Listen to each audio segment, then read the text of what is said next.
मेरे साथ जुड़ें जब मैं सच्चा सुख के रहस्यों में गहराई से उतरता हूँ और खुद को चुनौती देता हूँ कि सच्ची खुशी का वास्तव में क्या अर्थ है। सच्चा सुख या सच्ची खुशी कुछ ऐसा है जिसका हम सभी प्रयास करते हैं, लेकिन अक्सर इसे पाना मुश्किल लगता है। यह एक ऐसी स्थिति है जो अस्थायी सुखों से परे जाती है और हमें गहरे संतोष और तृप्ति की भावना में डुबो देती है। बहुत से लोग मानते हैं कि खुशी बाहरी कारकों पर निर्भर करती है, धन, सफलता या दूसरों की मान्यता।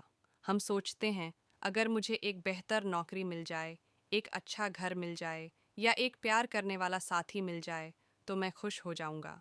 लेकिन क्या आपने कभी ध्यान दिया है कि ये बाहरी उपलब्धियां अक्सर हमें अधूरा महसूस कराती हैं, जैसे कि कुछ अभी भी अधूरा है। बाहरी मान्यता की इस खोज में हम एक अंतहीन ट्रेडमिल पर चलने लगते हैं, हमेशा अगले मील के पत्थर, अगली खरीद या अगले स्टेटस सिंबल की ओर भागते रहते हैं। फिर भी अपने सर्वश्रेष्ठ प्रयासों के बावजूद सच्ची खुशी हमारे हाथों से रेत की तरह फिसलती हुई प्रतीत होती है। सच्चाई यह है कि हमारे जीवन में ऐसे लोगों के उदाहरण भरे पड़े हैं जिन्होंने महान सफलता हासिल की, लेकिन पाया कि इससे उन्हें वह खुशी नहीं मिली जिसकी उन्होंने उम्मीद की थी। यह विरोधाभास हमें अपनी खुशी की खोज के मूल आधार पर सवाल उठाने पर मजबूर करता है। विभिन्न दर्शन और अभ्यास सुझाव देते हैं कि सच्ची खुशी भीतर से आती है।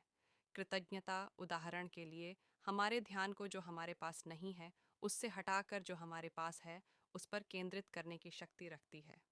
माइंडफुलनेस हमें वर्तमान में जीने की शिक्षा देती है, हर पल को स्वीकृति और जिज्ञासा के साथ अपनाते हुए।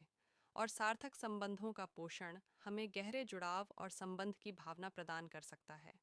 इन अभ्यासों को अपने दैनिक जीवन में शामिल करके हम यह एहसास करने लगते हैं कि खुशी कुछ ऐसा नहीं है जो हम पाते हैं, यह कुछ ऐसा है जो हम विकसित करते हैं। यह एक विकल्प है जो हम हर दिन, हर पल में चुनते हैं, दुनिया को संभावना और आनंद के लेंस से देखने के लिए। एक शक्तिशाली कहानी जो इस दृष्टिकोण में बदलाव को दर्शाती है, वह एक ऐसे व्यक्ति की है जिसने अपनी नौकरी और अपनी पहचान खो दी। हताशा को अपने ऊपर हावी होने देने के बजाय उसने इसे उन रुचियों का पता लगाने के अवसर के रूप में देखने का फैसला किया जिन्हें उसने लंबे समय से नज़रअंदाज किया था। उसने एक स्थानीय सामुदायिक उद्यान में स्वयं सेवा शुरू की और एक नया उद्देश्य खोजा।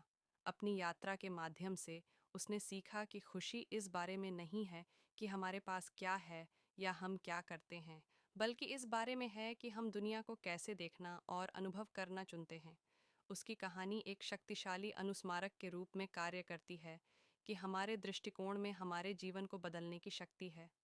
समाप्त करते हुए, आइए सच्चा सुख के सार पर दोबारा